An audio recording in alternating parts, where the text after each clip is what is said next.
Quando um encarnado desencarna durante uma guerra, por exemplo, devido a uma bomba nuclear, onde tudo se desintegra, como é que se encontrará o perispírito? É muito importante observar que o perispírito ele não é um corpo absolutamente estável.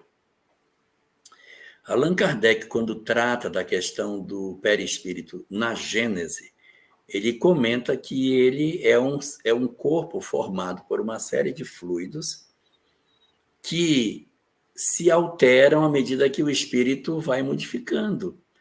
Então, na medida em que o espírito se movimenta emocionalmente, ele atrai fluidos mais densos ou menos densos, né?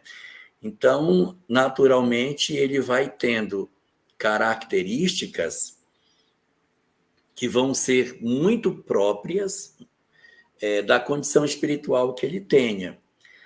Assim, eu vou trazer um conceito um pouco mais técnico da minha profissão, que, para quem não sabe, eu sou engenheiro eletrônico, mas na engenharia a gente aprende o seguinte: todo fio condutor onde passa uma corrente elétrica que varia com frequência no tempo, em torno dessa corrente elétrica gera-se um campo magnético. Não existe corrente elétrica que varia dentro de um condutor que não gere um campo magnético em torno dele. E se eu fizer um campo magnético em torno de um condutor, automaticamente eu crio uma corrente elétrica dentro dele. Então, o pensamento nada mais é do que uma corrente elétrica de alta frequência. Então, não tem como a corrente elétrica viver sem campo magnético. Então, automaticamente, tem corrente elétrica? Tem campo magnético em torno. O sujeito é um espírito desencarnado. Evidentemente, tem perispírito. Perispírito é feito de fluido. Houve uma explosão nuclear. A explosão nuclear destruiu a matéria que tinha em volta e tal, na colisão dos átomos, dos elétrons, aquela reação em cadeia. Mas a corrente elétrica, que significa o espírito, automaticamente cria em torno dele um campo magnético. Não tem como. Porque ele não é uma veste, ele não é um zíper, assim, esse é o meu perispírito. Ele está o tempo todo alterando. Eu mudo de padrão, eu passo a orar, eu passo a ver, o perispírito automaticamente começa a se desembaraçar dos fluidos mais densos e se aproximar de fluidos mais sutis. Isso é normal, isso é o tempo todo. Ele não é tão estável como a gente pode pensar que ele seja, não é. Ele é um corpo que está o tempo todo num mecanismo de alteração. Houve uma guerra nuclear, destruiu os átomos, e evidentemente perispírito é matéria, porque é semimaterial.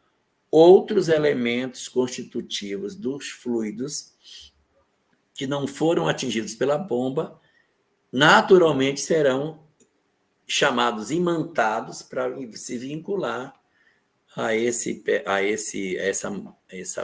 essa corrente elétrica e formar ali o campo magnético dela. Sem contar que o perispírito não é feito dos nossos átomos, tá? A tabela periódica não vale para ele, tá? É matéria quintessenciada, ou seja, muito mais sutil, né? Como ela já falou, é mais centros magnéticos que estão aí. Por isso, tão influenciável pelas nossas emoções, pelos nossos pensamentos. Ele já é semimaterial, né? Ele tem alguma coisa de matéria.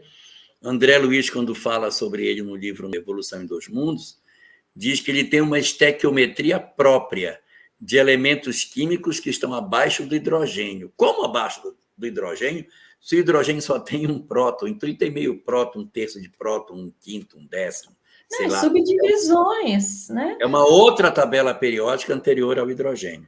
O átomo já é uma extrema condensação do fluido cósmico universal para chegar nesse nível de matéria extremamente grosseiro, gente. Nós rastejamos aqui nessa Terra.